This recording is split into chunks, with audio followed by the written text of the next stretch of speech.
In this episode of the Church Security Roll Call, we're going to be discussing lessons learned from a church shooting. Stay tuned.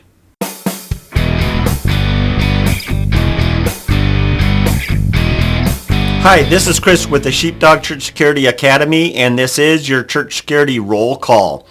Today we're going to be discussing the article, The 2010 New Gethsemane Church of God in Christ Shooting.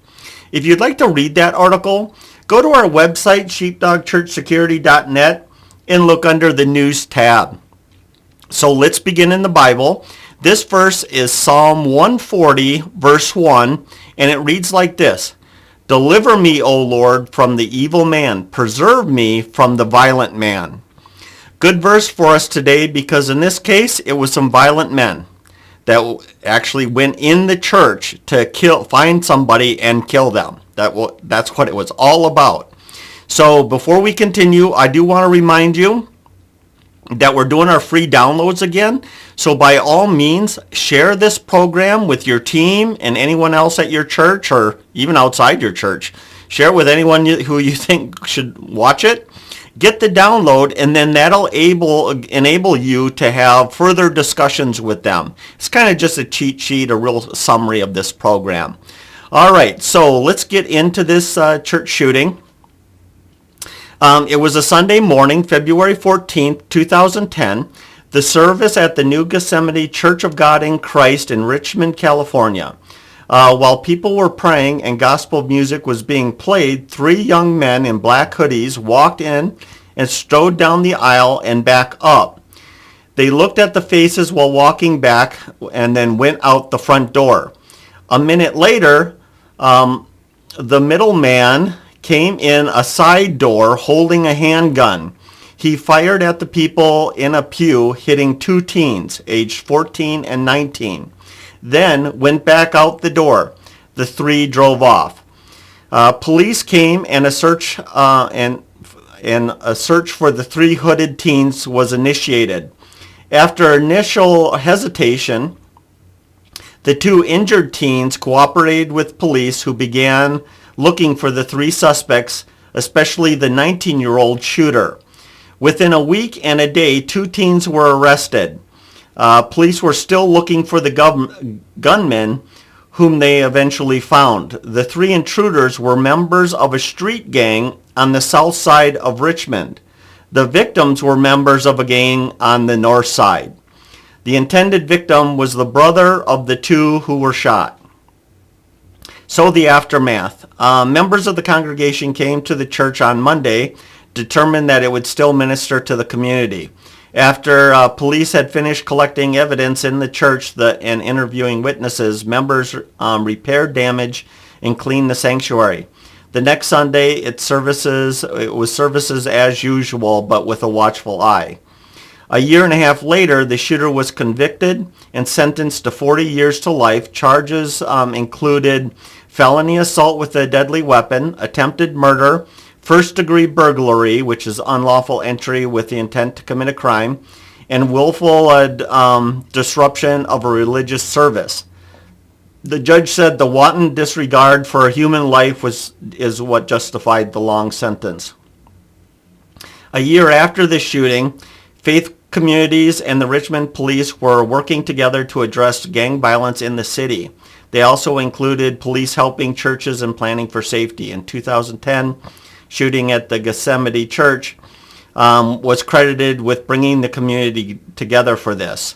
The faith communities also began reaching out to teens who were more likely to join gangs. So let's get into the lessons learned here. And what I really want to do is I want to break down all the different points in which an active safety team could have stopped or interrupted this attack. So let's start from the beginning. The hooded kids, the bad guys, let's call them that, the bad guys show up, and it's while services are already going. If there was a safety team that was actively monitoring the parking lot, these teens, these suspicious people, would have been spotted earlier. So maybe it's cameras, maybe it's an active patrol. So that would have been the first time these offenders or potentially violent people arrived. right? So that's step one. And as soon as we detect them, the earlier we detect them, the more we can take the next step. The next step, of course, is them entering the church. If the doors to the church were monitored at minimum and locked and monitored at best, you would have had a second point of contact with them. And then have that, as we cover in verbal de-escalation, no one remains anonymous, so they come into the church, they're late. Why not have a safety team member or a greeter or somebody that, intervenes or, engages them in conversation. And it could be as simple as, hey, welcome to New Gethsemane Church. Welcome to the church. All right, my name is Chris. What's yours? Is this your first time visiting? That kind of stuff. If you engage people like that, you basically have three potential options once you engage them, either that being outside early on or once they're in the lobby. They're either one, they're going to engage you in conversation, and since they're bent on doing something evil, the hairs are going to raise on the back of your neck. You're going to know that something's up. This is not normal. This is not good. And so at that point, you could do one of two things. You could either ask them to leave or break contact with them and immediately call police, because you're going to pick up in that conversation things. That's if they talk to you. If they don't talk to you and they just push right past you, well, that tells you the same thing, right? This is a dangerous situation. They're here, and I tried to engage them in conversation, and they just blew right past me. And so I'm calling the police. They're up to no good. I'm getting the police en route. Or third thing that could happen is they could start violence on you right then and there. They could pull the gun, and now you as the safety team member are in a dangerous situation. But the thing is this, because you're approaching, in a contact cover, you got a second person there with you, and also we're at a ready status, right? Psychologically, mentally, we're ready for them to pull a gun, or we're ready for them to engage us physically or with violence. And then we have the backup. We have a plan. And so we can mitigate the amount of damage that occurs, the number of casualties, by engaging them earlier. And it's really part of being the sheepdog, right? You go out there to meet the wolf. You go out there to meet the coyotes or whatever it is that's threatening the flock. You go out there and engage them earlier than later. And that's what that's all about. All right, so let's move on to the next step. They walk into the church. They walk down into the front. They turn around like everything is still going on. So this is just them walking in. They turn around, and now they're scanning people's faces. That should tell all of us that they're looking for somebody. And why are they looking for somebody? Is it for good or for evil? So once again, at that point, that's another opportunity for engagement. If we didn't engage them in the parking lot, we didn't engage them at the front door, we didn't engage them at the, in the lobby, now we're certainly going to engage them in the sanctuary because they're actively looking for something, and that's not normal. Now, sometimes people do come into the church, but their demeanor, their physical body, their face, everything is completely normal. I mean, if you saw me in the grocery store looking for my wife, I don't look hostile. I look like a lost husband looking for his wife. And so that I hope you understand the distinction of what they probably saw here versus what it could be if it was just somebody looking for a family member. So once again, engaging them, contact and cover type thing, you're going to detect what's going on.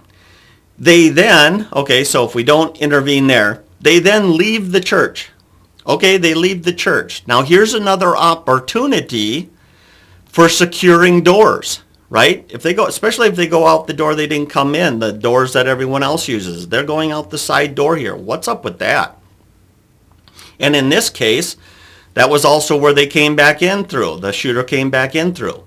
So once again, if that door is locked and they leave, we can go over there and make sure that door is locked, right? And if it's not locked, we lock it at that point at least and get that door locked. So when the shooter came back, they would have met a locked door. Once again, forcing them to go to the front door, which hopefully is also locked. And And now they have to engage the safety team at that front door. And now you're having that conversation there. At that point, maybe you're even refusing to let them go in. Also, too, I kind of skipped over this part, is once they go outside, do we have cameras outside? Do we have a safety team outside? What are they doing? A couple of these videos past, we talked about, it seems like there's a lot of shootings at churches where they leave and then come back. They go out in the parking lot and then come back. And I think they do that for two reasons. One, either they're now getting the weapon, because at first they felt like I could be discovered with the weapon. And I want to see, they're almost like casing the joint, trying to make sure that no one's going to see that they have a weapon. And they want to kind of get a lay of the land to be able to come in there and do something. The other thing I think that happens, the reason to do it, is they're amping themselves up. So at first they weren't really prepared to start shooting, but now they're getting themselves built up. Well, if you're watching this, definitely closing doors and locking them and monitoring them, calling police makes complete sense. All right, so you don't engage there. Let's move on to the next step. They come in through that side door. Hopefully at this point, despite everything you've watched, your alert level is through the roof. You're probably taking your safety team members and you're strategically placing yourself to engage somebody who might be there for violence. And so in a sense that, action is always faster than reaction, but your reaction is going to be a lot quicker when you're kind of anticipating that, hey, I think this guy's going to go postal. I think this guy's going to start shooting or start doing something. So now we're positioned, we're ready. And maybe we can, as they pull their gun, we're pulling our gun. Or we're tackling them, or we're doing whatever we have to do depending on the situation, right? And so then, of course, if we still don't do anything at that point, they shoot the two people. Now they flee. Once again, monitoring the parking lot. They left in a vehicle. So what was the plate? What's the description? All that kind of stuff. The second thing is we have two people with gunshot wounds in the service. What is our trauma response plan? Hopefully we've been trained to deal with gunshot wounds and we can increase the chances of survival for those people that have been killed. So you can see there's a lot of different things here, but they all rest on a couple key things here. Number one, locked and monitored doors, or at minimum, monitored doors with the ability to lock them quickly. So I know that there's a lot of churches out there, we don't want the doors locked, we're an opening, all that kind of stuff. Okay, if I can't win that argument, at least give me a key or a mechanism to be able to lock those doors as quickly as possible so we can lock people out. And then, of course, active patrol, right? If you don't have an active patrol, I'm going to say something bold and it might upset some of you, but simply this. If you don't actively patrol the grounds before, during, and after the services, you really don't have a safety team. What you have is people that are armed, ready to react to an attack.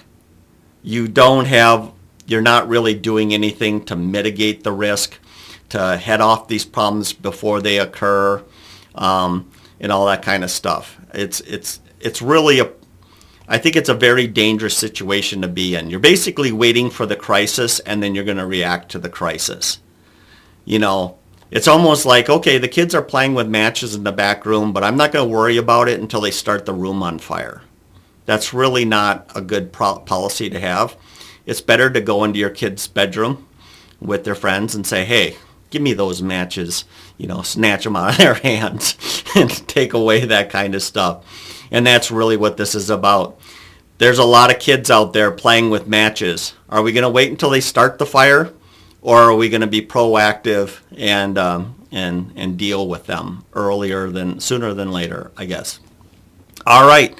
So that's basically it. Before I let you go, regardless of the time of the year, you could always sign up for our individual safety member course. You get access to all 16 hours of training that covers everything from security team fundamentals to active shooter, verbal de-escalation, child protection, use of force, arson and fire safety, storms and disasters, and I'm I'm sure I'm forgetting one.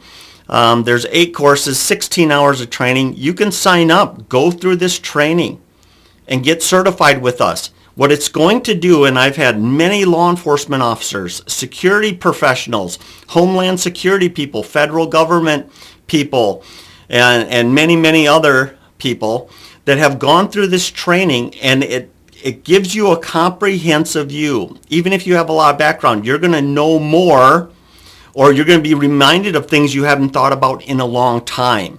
And that better prepares you to deal with as many situations as possible. So get in there. It was mass trauma. That's the one I forgot. Mass trauma emergencies, brand new course, just added.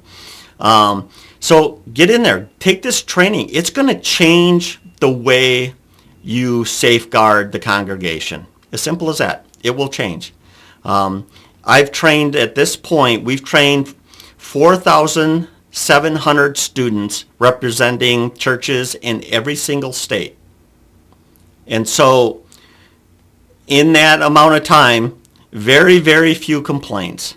Almost nobody disappointed in what they saw and what they learned. As simple as that. So I'm going to just encourage you to get in there, take this training. Other than that, if you like this video, please like it. Click the like button, click the follow button, share it with your friends and family, comment if you have anything you want to say to me, and we can have a conversation in the comment section if that's what you want. Other than that, thank you so much for being here this week, and hey, let's be careful out there. This program is made for informational purposes only and should not be taken as legal advice.